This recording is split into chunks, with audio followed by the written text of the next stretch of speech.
Har dere tid til å bli stilt et par spørsmål? Kom fra NRK. Det er et alvorlig program, altså. Som jeg kunne stille deg et par spørsmål. Det er på... De lurer meg med det. Jeg skal bare spørre om homofili. Nei. Hvorfor ikke det? Det er egentlig det. Bare man har født sånn og det har blitt sånn.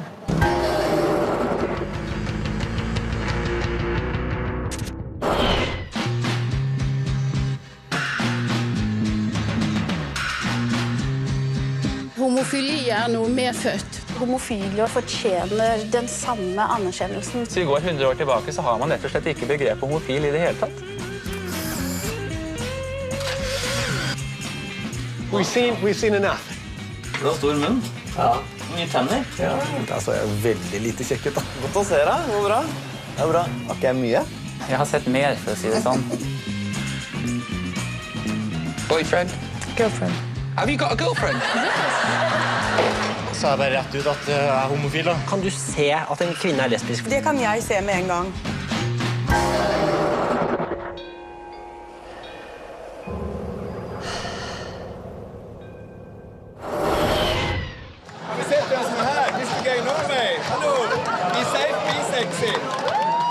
Jeg er på Karl Johan og ser på Homoparaden, Gay Parade i Oslo. Et opptog med flere tusen homofile menn og kvinner fra hele landet.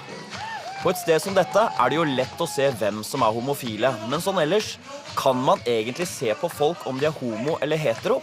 Fungerer homoradaren? Hvor god homoradar har dere? Er dere gode til å se om folk er homofile? Ja. Jeg ser det veldig fort i hvert fall. Ja, jeg også. Tror du man kan se på folk om de er homofile? Ja, det tror jeg. Ja. Ofte kan man jo det. Nei, ikke alltid. Nei, jeg sier ofte. Men ja, jeg synes at jeg i stor grad kan spotte de ganske lett, ja. Ja, hvis de bruker sånn jenteklær. Det er bare da. Nei, de bruker sånn helt stramme, og så sminke og går med jentevisker og alt sånt der. Sånn som de oppfører seg. For eksempel hvis en av hånda sånn der, og så går han sånn. Kan dere se på folk om de er homofile? Og noen. Ikke på Sturla. Jeg tror du skal være homofil. Hva? Jeg ser på opptak fra Gullruten i 2008. Bare noen uker før Sturla Berge Hansen sto frem som homofil. Jeg ser på den der, ja. Den, vet du. Jeg så det ikke den gangen, men jeg ser det jo nå. Den dansingen. Jeg fatter ikke at det gikk meg hus forbi den gangen, ass. Bård ser ingenting. Jeg drar til Drammen, hvor Sturla har sitt eget show, hvor han blant annet snakker om det å komme ut av skapet. Her er Drammen teater. En av grunnene til at du ikke slår ut på noen homorader er at du er maskulin. Er det noen sånne feminine sider du skjuler eller holder igjen på en måte som noen sånn skrulleting som du ikke har sluppet fri, eller hvordan er det? Nei, det tror jeg ikke, men det er jo veldig mange som nå, jeg tror kanskje det er halvveis på spøk, men det er nok noen som mener også at de ser mer sånne fakter nå da. Det tror jeg fordi at de vet nå at jeg er homofil. Ok, men kanskje Sturla er et unntak. Jeg må forske videre og snakke med en annen homofil. Slår han inn på folks homoradar? Går ikke an å se på ringklokka hvem som er homofile og hvem som er heterofile. Men der tenker jeg det er et eller annet. Hei, så hyggelig. Absolutt. Harald. Bare å komme inn. Du, så fint du bor, da. Så hyggelig at du syns det. Og blomster på bordet. Er det til hverdags? Vi bruker faktisk å ha litt blomster her, ja. Altså, jeg har sider som er forbundet med homofile. Hva er det da? Altså, måten jeg prater på, interessene mine. Måten du prater på, hva er det for noe? Altså, jeg har egentlig bare hørt at jeg prater litt homofilt, og så har jeg egentlig bare tatt det til etterretning. Ja, hva kan det være vi skal prøve å gå på? Er det noe med S-ene dine? Si gjøk og sissig, trost og stær. Gjøk og sissig, trost og stær? Ja, du har en liten S-en. Det er vanskelig å vurdere i forhold til dialekt, men ja. Det er kanskje det er noe med S-en at tungen er lenger ut, bitte litt. Ok. Etter å ha forsøkt meg som amatør-homoradarforsker, bestemmer jeg meg for å snakke med noen som virkelig er eksperter på homofili. De tre jeg skal snakke med er Agnes Bolsø, sosiolog og førsteamanuensis ved Senter for kjønnsforskning ved NTNU i Trondheim. Her kontoret mitt da. Ja. Vi har rotet til mitt, faktisk. Er det det? Nils Aksel Nissen, professor og homoforsker ved Universitetet i Oslo. Er det dette som kontoret? Ja. Hvordan det? Jeg hadde sett på meg litt fancy-schmancy. Nei, Guri male. Og Jørgen Lorentzen, mannsforsker ved tverrfaglig kjønnsforskning, som opprinnelig begynte på en agronomutdannelse. Her planten til Jørgen Lorentzen. Det agronomen som var... Tror du man kan se på folk at de homofile eller heterofile? Nei, det kan man ikke. Kan man se på andre at de homofile? Nei, Altså, hva mener du med homofil, da? Det jo det som på en måte den store misforståelsen, da, at feminine menn automatisk blir antatt å være homofile menn. Finnes det noe forskning på det, om folk flinke til å plukke ut om noen homofile? Det gjør det sikkert, men la meg si det sånn, det ikke den type forskning som jeg opptatt av. Men dette den type forskning jeg blitt opptatt av. Og etter litt research på nettet finner jeg ut at det faktisk gjort forskning på homoradar, eller gaydar. Gerulf Rieger psykolog, opprinnelig østerriker, men jobber nå som forsker på Northwestern University, og har faktisk studert hvor god homoradar folk egentlig har. Jeg må til Amerika.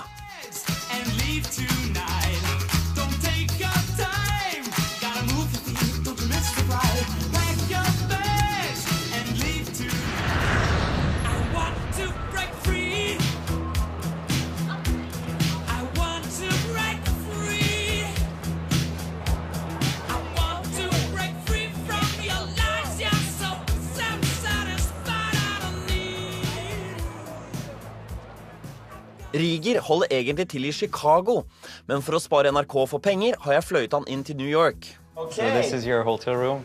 This is my cheap hotel room. Okay. Rieger filmet 40 heterofile og 40 homofile menn og kvinner som satt i en stol og snakket om været. Opptakene ble så modifisert, og så ble disse opptakene vist til vanlige mennesker som skulle vurdere kroppsspråket til de som snakket. Let's start out with one woman here. Rieger tester min homoradar. I can see right away that this is a masculine Yeah, woman. she's very masculine, and what makes her masculine is the way that her legs are apart. As you might guess, her sexual orientation is she's a lesbian, so... Yeah. Make judgments based on his posture and gestures. Oh yeah, the way he's doing with his leg there. Right. He was a hilarious guy. You know, he would tell me that I'm fairly masculine, and then he said, "Oh gosh, but my legs don't really tell that." So, so he observed his own legs. He did notice himself, yeah. And if you contrast that to, let's say, this guy here. Oh, he's very masculine. He's trying. It's like he's trying to hide his masculinity in a way. Yeah, he probably is even more masculine in reality. Yeah. What do we actually pick up on when we spot gay people? There are a few traits that we're really interested in. The way that people move, movements and mannerisms. Then the way they sound, the voice patterns. Rieger spiller noen lydopptak for meg for å se hvor god stemme homoradar jeg har. Hi, it's nice to meet you. Do you want to go have a drink? Okay, that's a sweet gay guy. He was very sweet. Hi, it's nice to meet you. Would you like to have a drink? He's on straight, but he's not that masculine either. I don't know, but I would think of him as straight. Yeah, I would say he's an average straight guy. Also, in the voices, gay men are perceived more feminine than straight men. What it exactly is, for some reasons, we still don't know. Really? What a mystery! It is a mystery, yes, totally. It's something to solve. How good are people to spot gays? They are pretty good. They're not perfect, but they're pretty good. In our studies, the gay and straight people were correctly identified about 80% of the time. So if you have 100 gay and straight men totally, 80 of them would be correctly identified on average. Are you gay? I'm gay, yes. Look at my shirt. What do you expect?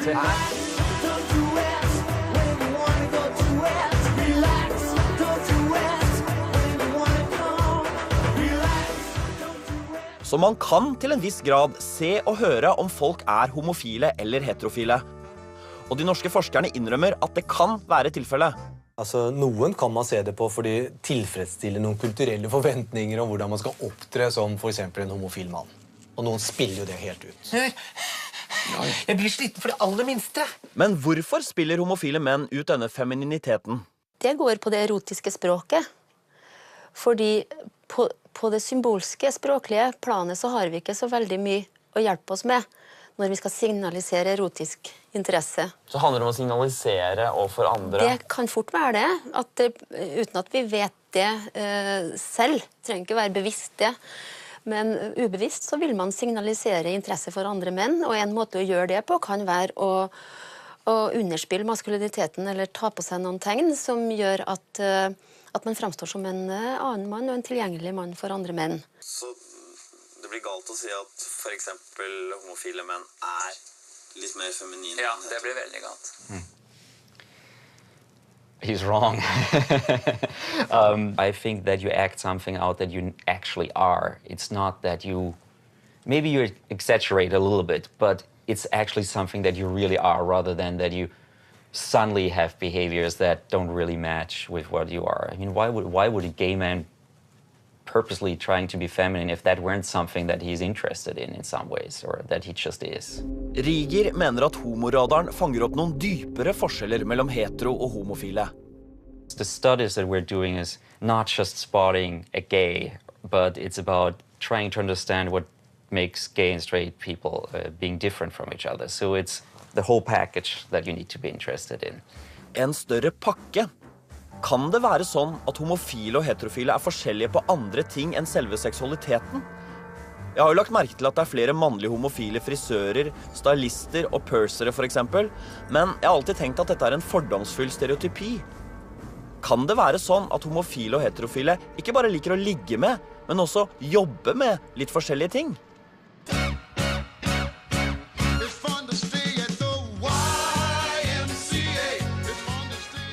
På dette universitetet skal jeg møte professor Richard Lippa. Jeg får lov til å sitte på min egen lille rotete pult, mens Lippa forteller om sin enorme spørreundersøkelse med over 200 000 respondenter i 53 forskjellige land i alle verdensdeler. The good thing about this huge international survey is when you start measuring 200,000 people, you actually start having thousands of gay and lesbian people in the sample just because the sample is so large. Now, my research focuses a lot on this people-things dimension. Are you interested in more people-oriented occupations like being a social worker or a counselor or a teacher, or more thing-oriented occupations? Are you interested in being an electrical engineer or a mechanic? And there's big differences between gay men and straight men. Gay men are more feminine on that dimension. They are more interested in the sort of feminine, female typical occupations, and straight men are more interested on average. And I always emphasize on average. You know, there are some gay men who are engineers and mechanics, but on average, gay men are much more feminine in their interests than straight men are. Same for women. Lesbian women are more masculine or more thing-oriented in their interests and occupational preferences. Det ikke gjort noen systematiske studier som kartlegger homofiles yrkesvalg, men det kan jo virke som om de overrepresentert i visse yrker. Og en amerikansk undersøkelse blant profesjonelle dansere viste at over 50% av de mannlige danserne var homofile, mens det var omtrent ingen lesbiske dansere. Ligner homofile menn mer på kvinner også når det gjelder andre ting?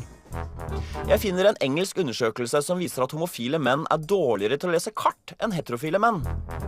Man leser i avisen at homofile menn dårlige til å lese kart.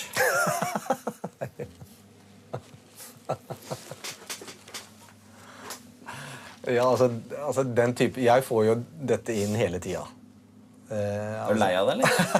Ja, altså jeg kan ikke annet enn å le av det, for at det jo stadig vekk nye snodige forskere som setter opp de snodigste ting og prøver å påstå at de har funnet noe. Men det så tynt og marginalt og dårlig forskning at det har ikke noe utsagnskraft, rett og slett. Det har ikke troverdighet. Men det mer også. På Karolinska institutt i Stockholm har de funnet ut at hjernen til homofile menn og heterofile kvinner reagerer likt på lukter. Så når du leser sånne studier på Karolinska, så fant de forskjeller i hjernen mellom heterofile og homofile. Hva tenker du da? Nei, jeg synes vel egentlig det ganske patetisk. Fordi? Fordi det igjen et sånt nærmest fanatisk fokus på uvesentlige ting. Og jeg tror ikke at det godt hold i noen av de undersøkelsene, egentlig. Det vel egentlig kvasivitenskap. Det vel veldig ofte vår tids kvasivitenskap de holder på med. Ingen undersøkelser har klart å påvise biologiske forskjeller. Ikke én. Men de tror så sterkt. De tror så sterkt at de fortsetter å lete etter homogen, etter homohormoner og etter litt av hvert. Ja, dette jo en ganske kategorisk avvisning. Det virkelig ikke en eneste biologisk undersøkelse det har vært noe hold i? Nei, altså den mest kjente forskeren jo en som på jeg husker jeg var 50- eller 60-tallet, Levey, laget en kjempestor greie på det at han hadde endelig funnet den homoseksuelle hjernen. Og så fant ut at de hadde da en mindre hjernebark i lillehjernen, eller hvor det nå var, ikke sant? Når jeg kom på kontoret og sjekker det ut, finner jeg ut at Levey ikke gjorde denne studien på 50- eller 60-tallet, men i 1991, og fikk publisert resultatene i det prestisjetunge tidsskriftet Science. Og her kommer det frem at det var ikke lillehjernen han undersøkte, men hypotalamus. Hypotalamus en liten, men viktig del av hjernen som styrer sult, tørst og seksuell lyst.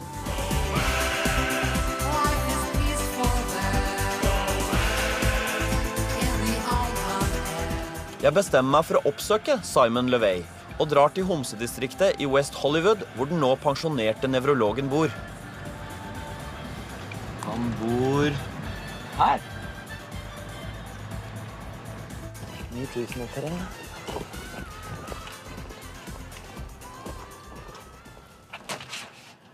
Mr. Levey? Hi. Hi. Nice to meet you. I'm Harold Aya. Hi, Harold. Fantastic that you could see me. Sure, come on in. Yeah, thank you. In 1990, I decided to do a research project where I compared brain structure in gay men and straight men.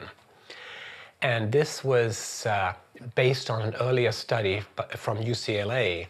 And they had reported a difference in structure between men and women without regard to their sexual orientation. They found a little cluster of cells which has the name INAH3, just a technical name, which is they found to be larger on average in men than in women. And this was in a part of the brain that's clearly involved in sexual behavior. So I was interested to know whether there'd also be a difference in this part of the brain between people differing in sexual orientation. And that's what I did. It was an autopsy study. Dead people? Yes. Dead gay and straight people? Dead gay and straight people, exactly. This is INAH3 here. So this, you can see this sort of oval cluster of cells here. Each one of these little blue dots is an individual brain cell. And this cluster, which is INAH3, is a little less than a millimeter across. So it's small. Small but important. And this is INAH3 in one particular heterosexual man. And then here, in one particular gay man in my study, you can see the same region of the brain. There are some brain cells here, these little blue dots, but they're not clustered into any recognizable INAH3. No, there's no cluster at all. No, not at all. This is the volume of that cell group. In heterosexual men, large. In women, small. And in the gay men, small, on average. Denne lille delen av hjernen hos homofile menn lignet altså mer på kvinners hjerne enn på heterofile menns. Men hva betyr egentlig dette funnet? Taken by itself, my findings don't mean very much. But when you look at the complete field of research, when you look at the animal research, for example, that's been done in the same area, it points much more to the idea that these structural differences are a result of something that happens during fetal life, rather than something that results from adult behavior or adult choices and so on. En hjerneforskjell som kan ha oppstått allerede i fosterlivet. Da kommer vi ikke unna det gode, gamle spørsmålet alle har diskutert en eller annen gang. Kommer fra NRK, kan bare stille et par spørsmål. Tror du homofili medfødt? Ja. Nei, de vel født sånn, vel? Født sånn? Nei, det født. Du på født, ja. De født sånn. Spørsmålet om han født homofil eller blitt sånn, svaret ditt på det Det vet jeg ikke, og who cares? Ja, hva tror du om deg selv? Nei, det vet jeg ikke om jeg har noe offentlig interesse. Jeg skal sjekke om du har det. Ja. Jeg har det. Ok, jeg tror at jeg alltid har trivdes med å være annerledes. Du tenker det mer på et ønske om å være annerledes, som ligger i bånd? Ja, jeg tror at jeg så ihuga individualist, at for meg så var det ikke nok å være hetero. Jeg måtte så på en måte så kan man velge sin legning? Ja, selvfølgelig kan man det. Vi ikke født som homofile eller heterofile. Det vi jo absolutt ikke. Kan jeg bestemme meg for å bli homofil, og så etter hvert så vil hele min seksualitet være innstilt på andre menn? At jeg blir kåt av andre menn? Det tror jeg helt sikkert du kan. Det kunne tenkes, ja. For såpass plastisk plastisk det, ja. Så det man har født med på en måte en slags lyst, men ikke rettet i noe spesielt kjønn, eller? Nei, altså det tror jeg ikke i utgangspunktet. Jeg tror at vi heller skal tenke på begjæret som alltid under utvikling, og i bevegelse, og i ferd med å bli formet. Folk skifter jo fil i løpet av livet, og det kan jo tyde på at seksuell legning noe ganske plastisk og foranderlig. Svært mange av de som lever i et voksent liv som homofil eller lesbisk, har hatt erfaringer med, og kanskje i lengre tid også vært sammen med det motsatte kjønn. Plutselig en dag så føler de at nå har tiden kommet til å springe ut av dette ekteskapet. Kanskje de har skilt seg av andre årsaker, og så plutselig så flytter de inn med en mann. Det ikke så uvanlig det i dag, faktisk. Men det at folk skiller seg og blir sammen med en av det samme kjønn, betyr det nødvendigvis at de skifter legning? Sturla Berg Johansen hadde jentekjæreste i mange år. Vi hadde vært sammen et år, og jeg skjønte at det her ikke fungerte. Men jeg kunne ikke sette fingrene på noe.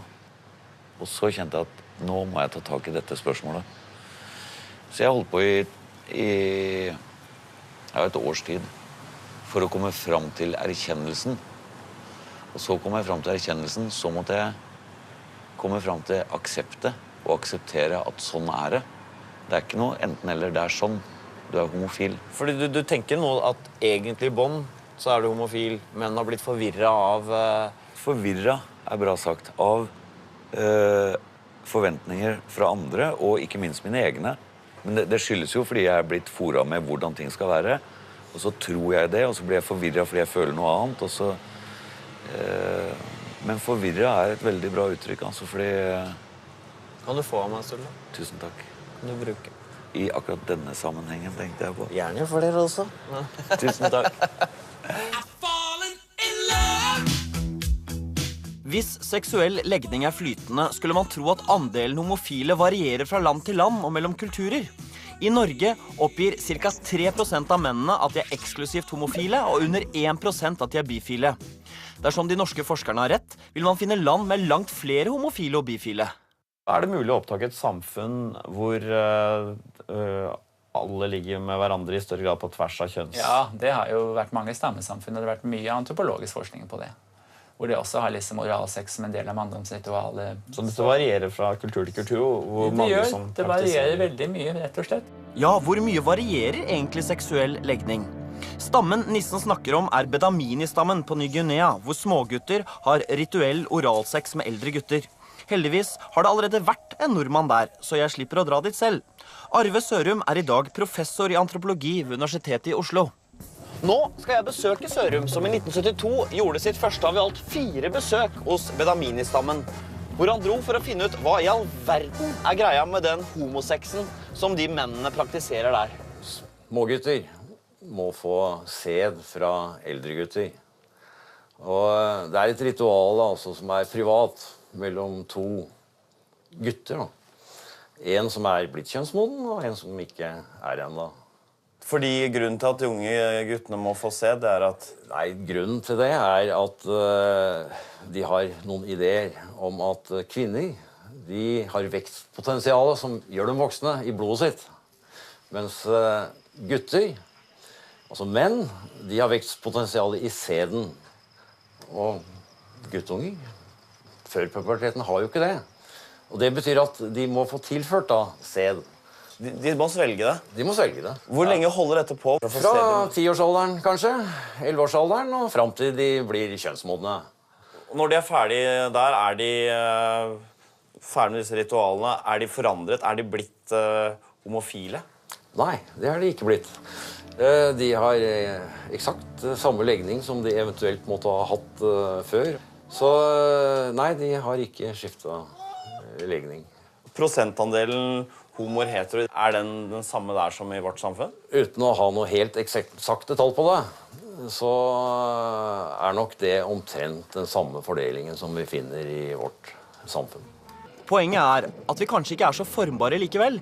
Kanskje vi er født med en legning. Nå skal jeg på Gay Kids, som er en fotoutstilling med barndomsbilder av norske homofile. Og jeg lurer på, kan man allerede se det på barn om de kommer til å bli homofile? I'm gay! He's gay! He's gay! He's gay! Did you hear the news? He's gay! He's gay! He's gay! He's gay! Kan man se det på barn? Nei, klart du kan ikke det. Nei, det mener jeg man ikke kan. Jeg har jobbet med barn, og jeg har merket det på dem fra de har vært ganske små.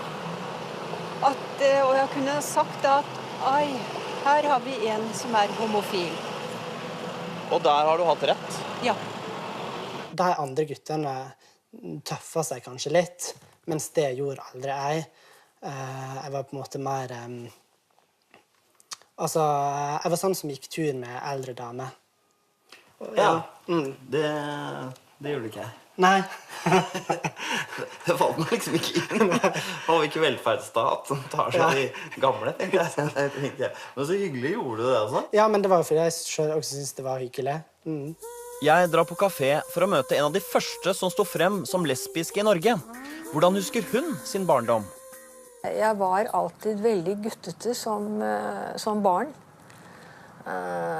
Ville veldig gjerne hatt et guttenavn, så jeg kalte meg jevnlig for Viggo. Ja. Viggo og alle navn, så var det Viggo du falt ned på. Ja, Vigdis og Viggo, det var liksom sånn, ja. Og var veldig fysisk aktiv. Litt sånn brå, såkalte, det som den gangen kan få gutteleker. Likte det veldig godt. Mange voksne homofile mener selv at de var litt annerledes som barn. Men hvis man er en feminin gutt eller maskulin jente, betyr det at det er større sjanse for at man senere blir homofil. You're so gay and you don't even like boys. No, you don't even like, no, you don't even like, no, you don't even... Edward Wilson er psykolog og professor emeritus ved King's College i London, og han sitter på studier hvor man har fulgt og observert grupper av barn fra de var små til de blir voksne. When you get something that is known as childhood gender non-conformity, doing things that the little boys and girls of the opposite sex tend to do, then the chances are something like 75% that you will turn into a gay adult. Men en far som har en feminin sønn, vil han kunne gjøre gutten heterofil ved å tvinge ham til å drive med gutteting? If a child is playing with the wrong kind of toys, there is nothing you can do about it, quite frankly, because they are on a developmental path which cannot be altered any more than a left-hander can be persuaded to use their right hand. They can, but only with enormous stress, pain, and difficulty, and they will never be fully functioning. I likhet med hjerneforskeren Levey mener Wilson at vi må til fosterlivet for å forstå hvorfor noen liker menn og noen liker kvinner. There's a lot of evidence to support a prenatal hormone theory of sex orientation. Now, we know that gay men are not short of testosterone in adulthood, but there is a sense in which that testosterone has not got to certain critical switches in the center of the brain that would switch the female default pattern into a male preference. I fosterlivet er jente- og guttehjernen lik inntil 8. til 12. uke. Men så får guttehjernen et bad av testosteron som skrur den over på et mannlig modus. Teorien er da at homofile gutter har fått litt mindre testosteron i fosterlivet, og derfor er blitt litt likere jenter. Sexual orientation is part of a package of gender-related traits which tend to sort of go together. Men typically do better at certain spatial tasks, like being able to mentally rotate an object in space, to navigate through certain environments and so on. There's a male superiority. And gay men tend to be worse than heterosexual men at some of these tasks, more like women. Det kanskje grunnen til at homofile menn dårligere til å lese kart enn heterofile menn. Fram til nå har det vært et medisinsk mysterium som har skapt en av vår tids største debatter. Finnes det et gen som bestemmer om du homofil eller heterofil? Men hvis seksuell legning oppstår allerede i fosterlivet, betyr det at homofili arvelig? Finnes det et slags homogen? Well, genes certainly influence sexual orientation.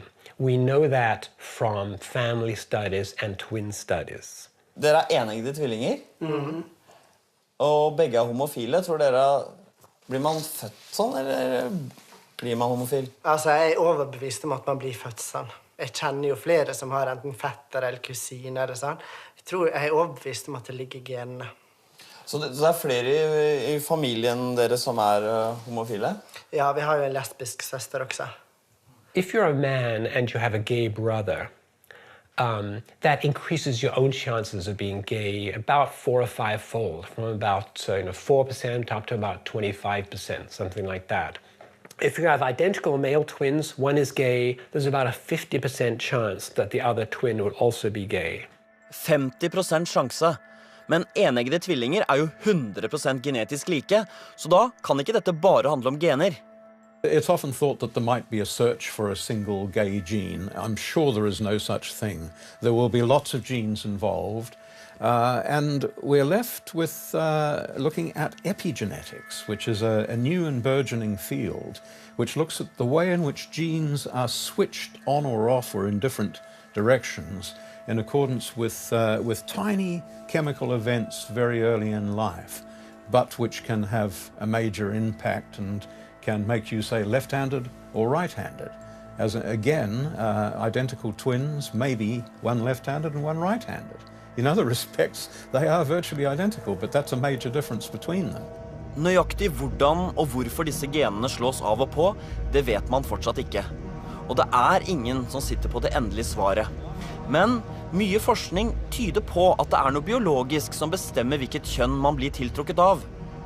Og kanskje homofile en slags mosaikk av mannlige og kvinnelige egenskaper, og at det derfor en grunn til at mange homofile menn oppfattes som litt mer feminine, og mange lesbiske som litt mer maskuline. Jeg tenker tilbake på mitt forrige møte med de norske homoforskerne og deres syn på biologisk forskning. Ingen undersøkelser har klart å påvise biologiske forskjeller. Ikke én. Det så tynt og marginalt og dårlig forskning at det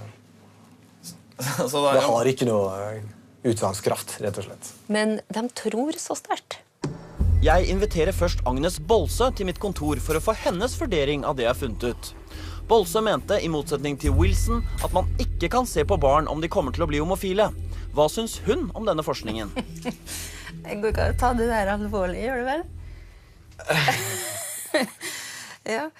Nei, altså, synes det vanskelig å ta det alvorlig? Ja, jeg synes det veldig vanskelig å ta det alvorlig, fordi at det en sånn et slags meningsløst utgangspunkt for meg. Jeg kommenterer ikke gjerne den type forskning uten å se hva det de faktisk har gjort.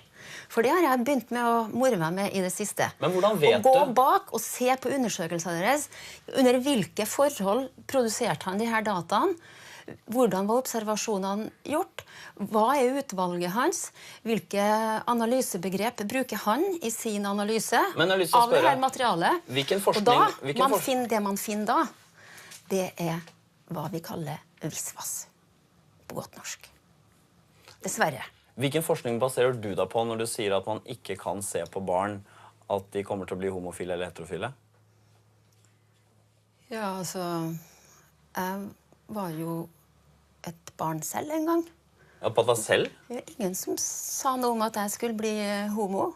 Men du baserer deg på mer enn forskning på deg selv? Jeg hadde venner som har samme opplevelsen. Ja, det skjønner jeg, men forskning, ikke bare sånn til å snakke med... Og dessuten ble jeg ikke homo, ikke sant? Poenget at det her forutsetningene for hele denne type forskning som gelé. Det svikter.